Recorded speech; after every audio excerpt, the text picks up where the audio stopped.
paano lagyan ng ads yung ating mga video. Buksan mo yung Facebook mo at pindutin mo yung word na videos na nasa taas.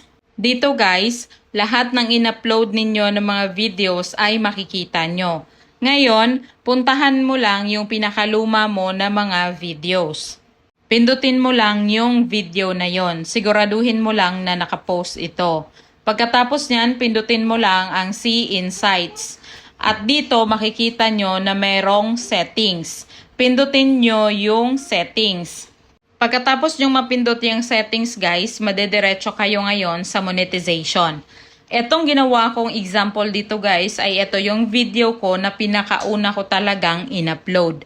Makikita nyo dito na yung ads on video ay naka-disable. Ibig sabihin, hindi siya naka-turn on. So, i-turn on natin